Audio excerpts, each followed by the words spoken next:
GHMC ఇప్పుడు కొత్తగా rules తీసుకొచ్చింది. ఇంతవరకు ఉన్న రూల్స్ అన్నిటిని కూడా మాఫ్ చేసి కొత్త రూల్స్తో రాబోతోంది. ముఖ్యంగా అక్రమ నిర్మాణాలపై కొరడా జులిపిస్తోంది.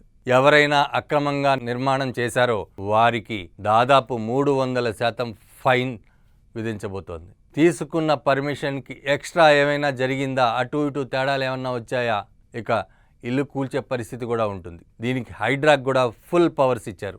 హైడ్రా కనుక చూసి ఎక్కడైనా అక్రమ నిర్మాణం అని కనిపిస్తే వెంటనే కూల్చే అవకాశాలు ఉన్నాయి.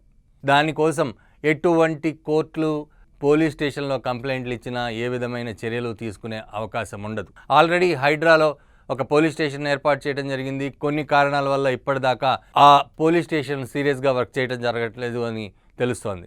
కానీ ఇప్పుడు తీసుకొచ్చిన రూల్స్ అండ్ రెగ్యులేషన్స్ ప్రకారం ఏవైతే ఉన్నాయో హైడ్రా ఏది నిర్ణయించుకుంటే అది ఫైనల్. అయితే పర్మిషన్ తీసుకున్న తర్వాత ఎటువంటి బైఫర్కేషన్స్ లేకుండా ఇల్లు నిర్మాణం కడితే కనుక వారికి ఎటువంటి ఇబ్బంది ఉండదు. కానీ పర్మిషన్కి అటు ఇటుగా ఎక్కడ తేడా వచ్చినా మాత్రం డెఫినెట్గా కూల్చివేతలు జరుగుతాయి. అంతేకాదు చిన్నవే కదా అని చెబితే మినిమం 100% ఫైన్ 100% ఫైన్ విధించబోతోంది జిహెచ్ఎంసీ. ఇప్పటికే చాలా బిల్డింగ్లు కూలిపోయే పరిస్థితిలో ఉన్నాయి.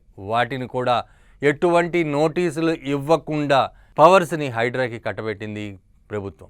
జిహెచ్ఎంసీ పరిధిలో ఉండబోతున్నాయి. అలాగే చెరువులు నాలాలు ఎవరైతే ఆక్యుపై చేస్తారో, ఇప్పటిదాకా చెరువులు నాలాలు ఆక్యుపై చేసిన మళ్ళీ కోర్టుకు వెళ్ళి అక్రమ నిర్మాణాలు కూల్చడానికి టైము సమయం ఇవన్నీ తీసుకోవటం, లేకపోతే దానికి గవర్నమెంట్ నుండి కాస్త రిలీఫ్ తీసుకోవటం ఇవన్నీ ఉండేవి. కానీ ఇప్పుడు మాత్రం అటువంటివి ఏమీ లేవు. ఎక్కడైనా చెరువులు నాలాలు ఆక్యుపేషన్ కనపడిందంటే మాత్రం వెంటనే కూల్చివేయటానికి సిద్ధంగా ఉంటుంది హైడ్రా. సో అక్రమ నిర్మాణదారులు జాగ్రత్త.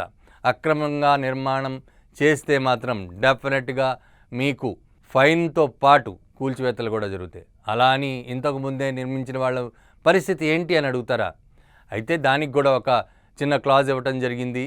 ఈ జీవో రాకముందు, ఈ రూల్స్ అండ్ రెగ్యులేషన్స్ రాకముందు కనుక ఎవరైనా కాస్త బైఫర్కేషన్స్తో కడితే కనుక వారికి ఫైన్ విధించి వదిలేయటం జరుగుతుంది. ఇక ముందు నుండి కడితే వచ్చిన రూల్స్ అండ్ రెగ్యులేషన్స్ వచ్చిన తర్వాత ఎవరైనా అక్రమ నిర్మాణం కట్టినట్టు తెలిస్తే మాత్రం డెఫినెట్గా వారి కూల్చివేతలు, అలాగే 300% ఫైన్.